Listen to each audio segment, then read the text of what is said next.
नमस्कार दोस्तों, स्वागत है आपका हमारे ऑनलाइन प्लेटफॉर्म में। बायोलॉजी की इस क्लास में आपका स्वागत है। और आज हम टाइडोफाइट्स के PYQs को लेके आए हैं। और जो भी पहली बार वीडियो देख रहा है वो प्लीज़ लाइक करिए, शेयर करिए एंड सब्सक्राइब करिए। तो चलिए स्टार्ट करते हैं। टाइडोफाइट्स को निम्नलिखित में से कौन सा सही मैच नहीं करता है? Equisetum monocot, selaginella, pteridophytes, funaria, moss, laminaria, brown algae. तो इक्विसिटम जो है वो मोनोकॉट नहीं होता है, तो यही इसमें मैच नहीं करता। इक्विसिटम एक टाइडोफाइट है, ठीक है। और जो मोनोकॉट होते हैं वो एंजियोस्पर्म होते हैं। इक्विसिटम को आमतौर पर हॉर्स टेल भी कहा जाता है।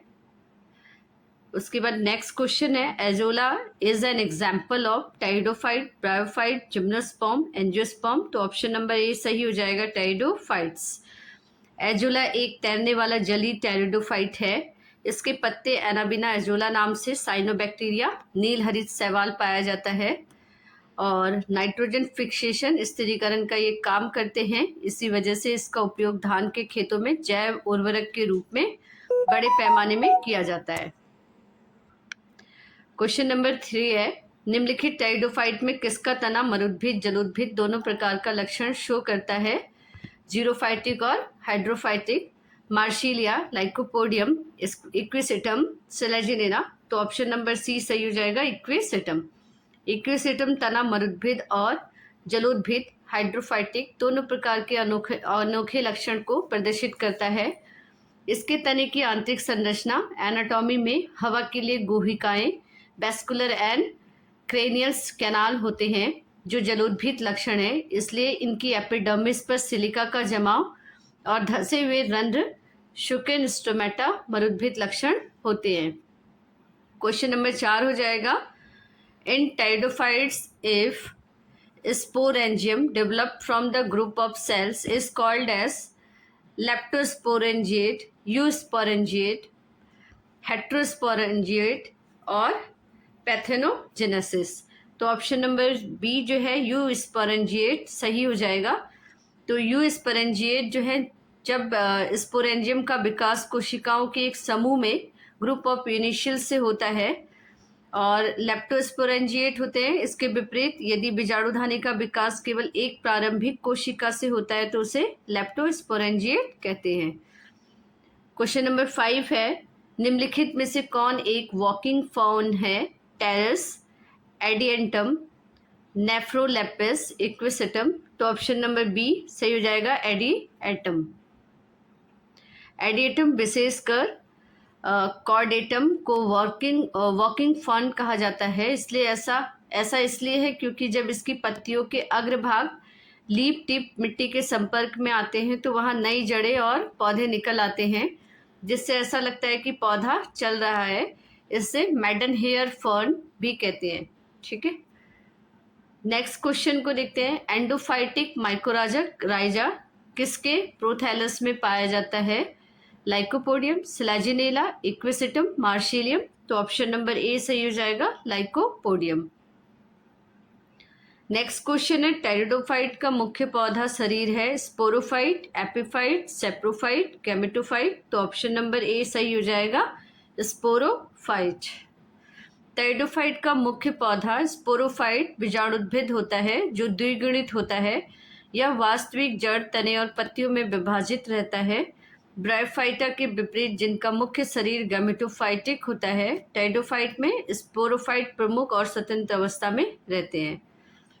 नेक्स्ट क्वेश्चन हो जाएगा, सिलेजिनेला होता है हेट्रोगैमस, होमोस्पोरस, हेट्रोगैमस हेट्रोस्पोरस, आइसोगैमस होमोस्पोरस, या फिर हो जाएगा आइसोगैमस हेट्रोस्पोरस। तो ऑप्शन नंबर बी सही हो जाएगा, हेट्रोगैमस और हेट्रोस्पोरस। सिलेजिनेला एक हेट्रोस्पोरस विषम बीजाणु पौधा है, यानी यह दो अलग अलग प्रकार के बीजाणु बनाता है, बड़े मेगास्पोर मादा और छोटे मेगास्पोर नर। जनन के समय इसमें हेट्रोगैमस लैंगिक जनन होता है, जहां नर और मादा युग्मक आकार और व्यवहार से भिन्न होते हैं। मूलविहीन fern which is rootless fern, Pteris, Diopteris, Salvinia, Adiantum, तो ऑप्शन नंबर सी सही हो जाएगा, साल्विनिया। साल्विनिया एक तैरने वाला जली फर्न है जिसकी जड़ें नहीं पाई जाती है। जड़ों की कमी को पूरा करने के लिए इसकी डूबी हुई पत्तियां बारीक विभाजित होकर जड़ों की तरह काम करती हैं और पानी से पोषक तत्व को सोखती है। इसे आमतौर पर वाटर मॉस भी कहा जाता है। लाइकोपोडियम के तने में किस प्रकार की स्टील पाई जाती है? साइप्नोस्टील, पॉलीस्टील, प्रोटोस्टील, मैरिस्टील। तो ऑप्शन नंबर सी सही हो जाएगा, protostele.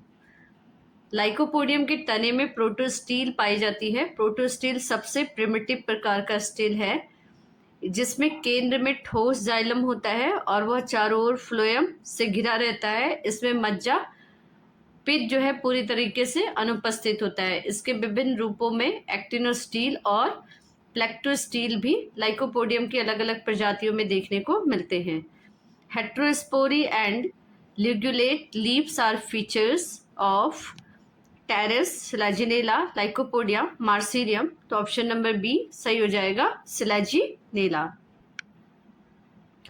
The rhizophores of Selaginella has, Selaginella के राइजोफोर्स में होता है monarch stele, diarch stele, triarch stele, tetrarch steel.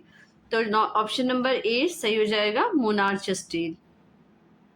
Selaginella के राइजोफोर की आंतरिक संरचना में मोनार्च स्टील एक आदि दारुक प्रकार का प्रोटोस्टील पाई जाती है।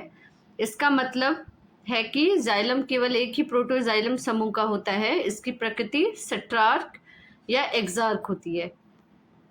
Lycopodium is commonly called, lycopodium को सामान्यतः कहा जाता है हॉर्सटेप, club moss, क्लिकवर्ड, stone word.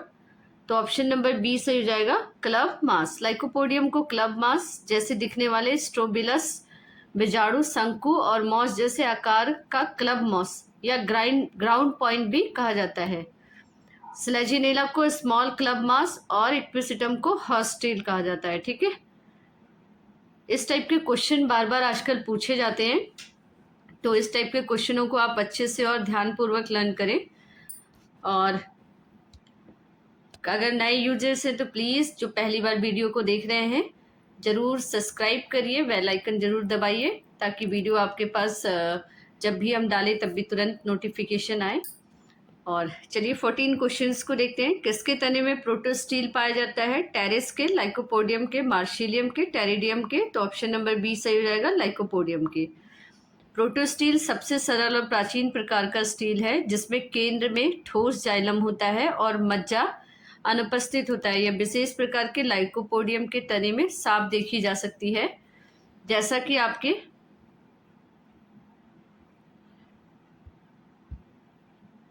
Next video में हम इसका डायग्राम भी देखेंगे। डायग्राम मिस हो गया है थोड़ा सा। ठीक है, तो मार्सिलिया या टेरेस में उन्नत प्रकार के स्टील जैसे साइफनो स्टील या डिक्टियो स्टील में मिलता है।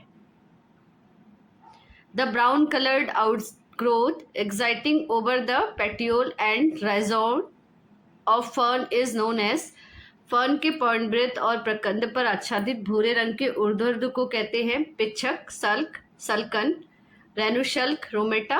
तो ऑप्शन नंबर डी सही हो जाएगा, रेनुशल्क या रामेटा। फर्न में नए और युवा भागों में जैसे राइजोम और पत्तियों के डंठल पर भूरे रंग के बालों जैसी पतली बहुकोश की संरचनाएं पाई जाती हैं जिन्हें रामेटा कहते हैं। ये मुख्य रूप से पौधे के नाजुक बढ़ते हुए सिरों को सूखने और बाहरी चोटों से बचाने का काम करती है। तो आज हमने टेरिडोफाइट्स के मोस्ट इम्पॉर्टेंट 15 क्वेश्चंस को देखे और नेक्स्ट वीडियो में हम जिम्नोस्पर्म को लेके आएंगे। तो वीडियो कैसी लगी कमेंट करके ज़रूर बताइए और चैनल को ज़्यादा से ज़्यादा लाइक करिए, शेयर करिए एंड सब्सक्राइब करिए। आज के लिए इतना ही, धन्यवाद।